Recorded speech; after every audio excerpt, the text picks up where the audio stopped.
Euh, eh bien, vous voyez, quand j'ai un doute sur l'écriture, euh, moi qui écris beaucoup à la main, et parce que c'est facile sur un ordinateur, vous avez un correcteur d'orthographe aujourd'hui.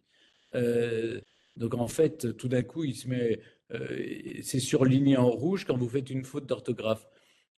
Moi qui écris beaucoup à la main, parfois on peut avoir un doute rattrapé, il y a deux T ou deux P, vous voyez, des choses comme ça, ce genre d'interrogation qui vous assaille comme ça quand vous écrivez très vite à la main.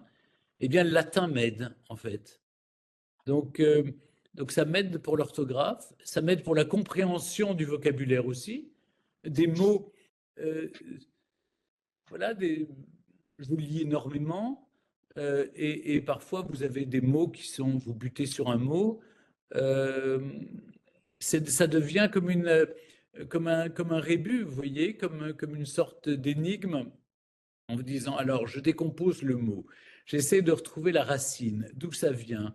Surtout dès qu'on s'intéresse à la médecine ou on s'intéresse à des choses comme ça, ou aux sciences, vous avez des mots qui sont formés avec une racine latine ou grecque.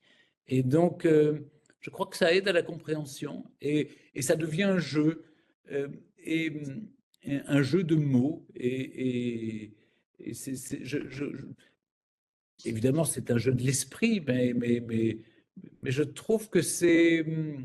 Je sais pas, moi j'ai été éduqué par des parents qui adoraient, qui n'avaient pas la télé, qui lisaient tout le temps, on faisait des bourrimés, on écrivait des poèmes.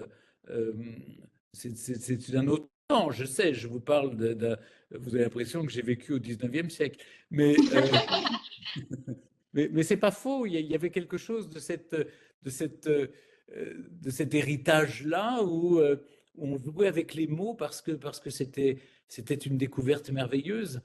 Et je crois que ceux qui font du latin, eh bien, ils retrouvent cet émerveillement devant un mot compliqué, un mot alambiqué, un mot qui a une racine. Et- non, je trouve ça vraiment. Enfin, moi, je trouve ça toujours intéressant.